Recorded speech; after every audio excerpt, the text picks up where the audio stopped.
Looking for a way to bring cozy Nordic traditions into your life this season? I've got just the book for you. I can't remember what I was searching for, but I found this book and I couldn't resist to get it. It is called Scandinavian Gatherings and it's by Melissa Bahen, and she has also a website called luluthebaker.com. She's of Norwegian descent and wrote this book using traditions from the Scandinavian countries. Now, I know my Finnish friends and people in Scandinavia will talk about the fact that Finland is not part of Scandinavia, and she addresses this in her book. She has divided this book into sections, and they are called Nordic Brunch, Woodland Tea Party, Midsummer's Feast, Afternoon Fika, Summer Seafood Celebration, Heritage Dinner, Lucia Day, Christmas Cookie Exchange, Christmas Eve Supper, and then birthday treats. So even though the Christmas season is coming upon us very quickly, this book is not just about Christmas. This book has all kinds of celebrations that are throughout the year, and they're specific to the countries of Scandinavia. There is something from Norway, Denmark, Sweden, and Finland. She has a section specifically what is Scandinavia.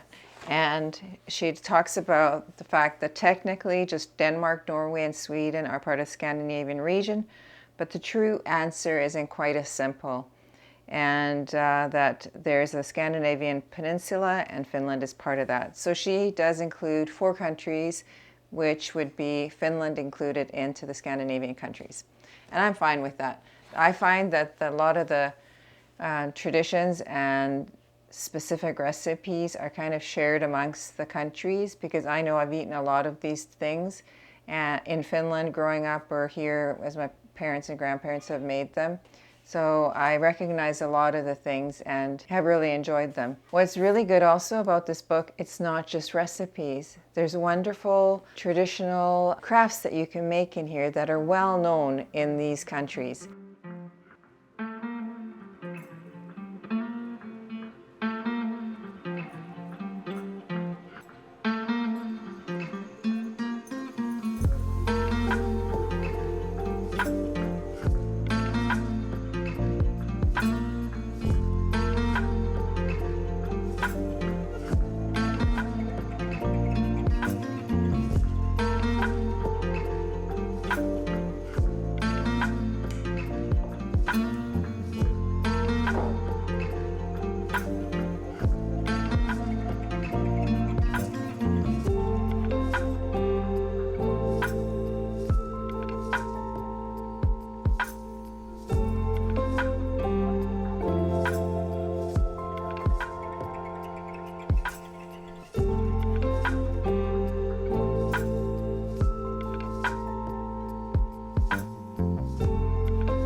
In the very back of the book, she's also included templates so that you can cut them out or you copy them out to make specific things that she has in this book. Even though this is not a vegan cookbook of any kind, there's still ways that you can veganize recipes if you're really interested in doing so. And I actually bought it just because of the heritage and the traditions and seeing things that really remind me of growing up. I'm going to flip through this book right now and show you some of the things that I really like. And she's got beautiful pictures in here, but this is the Norwegian silver dollar pancakes. And these are so similar to letut, what I grew up eating.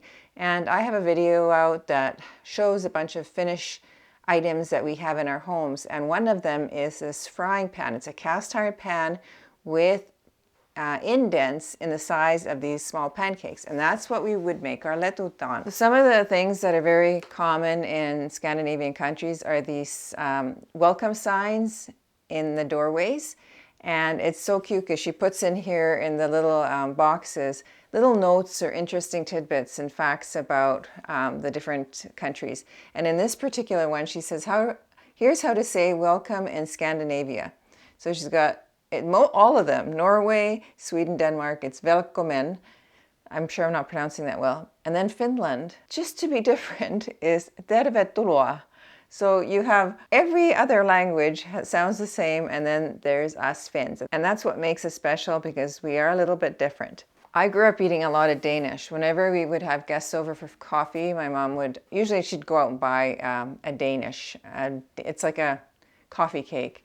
And they've got a recipe in here for raspberry cream cheese Danish braid. And it looks so delicious. It's a little bit more detailed, the recipe, so maybe one day I'll attempt to make it, because it does look really good. There's a salad in here that I have heard about, and I'm not sure that I've ever tried, but it's a chopped midsummer salad with mangoraja dressing. Mangoraja, I can't even pronounce that, but it's something that's, I guess, familiar in Stockholm or in Sweden, and it looks so yummy. I really want to make it, because it has in it all kinds of yummy things besides the potatoes, which I love. It has chutney in it, mango chutney. So it's very unique type of a salad. And of course, any book that includes Finland wouldn't be right if it did not contain bulla. This is the braided cardamom bread, Finnish bulla. And I make that often, and I've got a lot of videos, I think, that showing me making this yummy sweet bread. And of course, it contains mustikkapiirakka, the blueberry custard pie. That is a traditional Finnish dish also. And I recently had it just like this when me and my sisters were in Finland, and we visited this little blue cafe on the water. We sat outside and had some coffee and mustikkapiirakka, and then the birds all just came and were diving into our blueberry pie. Not only does this book have really nice recipes from all the countries, it has really pretty pictures. And me and my grandson made this little ornament, clay stars that you can hang off a twig.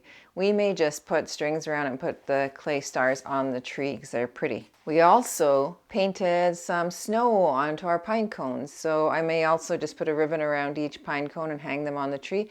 But these are just nice crafts that bring the outdoor and nature into your home, especially in the Christmas season. And these are things that you can do with your kids, your grandkids, and just make lots of memories. And of course, it doesn't just have the Christmas type things. It also has how to make a midsummer's flower wreath for your head. The book contains a lot of recipes for cookie exchanges, so various cookies from different countries. And of course, it'll include the Christmas Eve supper, which is the way we celebrate Christmas in Finland is Christmas Eve, and most of the Nordic countries do the same. I was really hoping to make these stars that are very popular at home, but I could not find straw. So this will have to be craft for another time. There's also really nice ideas for birthdays. And one of the things that my mom used to make for every birthday or any type of celebration was a strawberry cream cake. And basically this is the way they look. This is the cream cake with fresh strawberries, the Norwegian blåtkake. I'm not sure how to say that. But it's basically a sponge cake, and layers have whipping cream and strawberries, and then just covered with strawberries and whipping cream. It's so delicious, but it's such a childhood memory for me because we had this every celebration. I really want to try making these beeswax birthday candles. They have all the things that you need for these and really clear instructions on how to make them, but don't they look pretty? You can either make them for yourself or even give them as little bundles as gifts. This book isn't just about Christmas ideas, it's for ideas throughout the year when you want to get people together and celebrate anything or just a casual get together. And I like the idea of this book, and I like that she incorporated different traditions from different countries. If you are ever curious or wanting to know about Nordic or Scandinavian countries, I think this is a really nice book, and it's also a great gift. Now, what's one of your favorite Scandinavian traditions or recipes? I'd love to hear in the comments. Or is there something that you'd like to try that you've heard about but have never really experimented with? I'd love to know that too. I hope you enjoyed the sneak peek into the Scandinavian Gatherings book, and it gave you some ideas, and maybe you'll want to look into grabbing this for yourself or somebody you know. Anyways, have a great week, and I will see you in the next video. Bye!